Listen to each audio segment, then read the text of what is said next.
অবশেষে দীর্ঘ ৩.৫ মাসের চিকিৎসা শেষে ঘরে ফিরেছে রাজধানীর উত্তরার মাইলস্টোন স্কুল অ্যান্ড কলেজ ট্রাজেডিতে দগ্ধ সেই ২ যমজ শিশু সায়রা ও সাইমা। অগ্নিদগ্ধ মুখে আবার ফুটেছে হাসি, ফিরেছে জীবনের রং।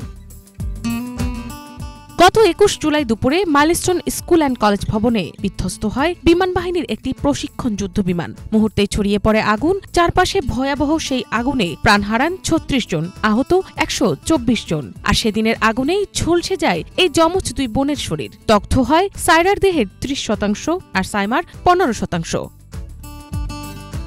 এরপর শুরু হয় চিকিৎসকদের নিরলস লড়াই। জাতীয় বার্ন অ্যান্ড প্লাস্টিক সার্জারি ইনস্টিটিউটের চিকিৎসক, নার্স ও স্টাফদের টানা ৩.৫ মাসের পরিশ্রমে বুধবার সকালে অবশেষে সুস্থ হয়ে বাড়ি ফিরেছে এই ২ বোন। অনেকদিন কষ্ট করার পরে আমরা আল্লাহর দয়ায় আমরা বাসায় যেতেছি।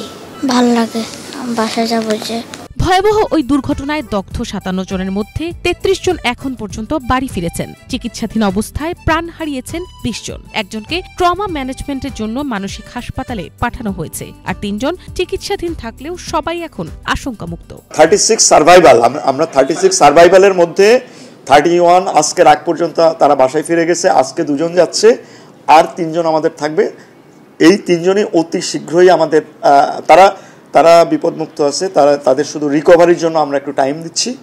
ইনশাআল্লাহ তারাও পর্যায়ক্রমিকভাবে খুব দ্রুতই বাসায় ফিরবে বলে আমরা আশা করি। এ সময় সিঙ্গাপুর, ভারত, চীন ও যুক্তরাজ্য থেকে যেসব চিকিৎসক দেশে এসে আহত ব্যক্তিদের চিকিৎসায় সহযোগিতা করেছেন, তাদের হাসপাতালের পক্ষ থেকে ধন্যবাদ জানানো হয়। সন্তানের সুস্থতায় এই 2 শিশুর বাবা মা, হাসপাতাল কর্তৃপক্ষ ও সরকারের প্রতি কৃতজ্ঞতা প্রকাশ করেছেন। ডাক্তার, নার্স ওনারা অনেক পরিশ্রম করছে, ফিজিওথেরাপিস্ট, ওনাদের আর অবদানের তুলনা নাই। আমি আর কি বলবো, আমার আর এখন মুহূর্তে বাসায় প্রকাশ করার কিছু নেই। ওরা যে সুস্থ হয়ে আমার কাছে ফিরে আসছে, এটার জন্য আমি লাখো শুকরিয়া মহান আল্লাহর দরবারে। ওনাদের আন্তরিকতা কোনো ঘাটতি ছিল না। ওনারা যথেষ্ট সাপোর্ট দিয়ে আমাদেরকে, এখানে যারা ভর্তি ছিল, আমি দেখছি কাছ থেকে, ওনারা অনেক আন্তরিকভাবে সাপোর্ট দিয়ে আমাদের রোগীদেরকে সুস্থ করছে। সুতরাং আমি মহান আল্লাহর প্রতি কৃতজ্ঞতা জানাচ্ছি। আর সেকেন্ডলি হলো ওনাদের আন্তরিক সহযোগিতার জন্য ওনাদেরকে আন্তরিক ধন্যবাদ জানাচ্ছি।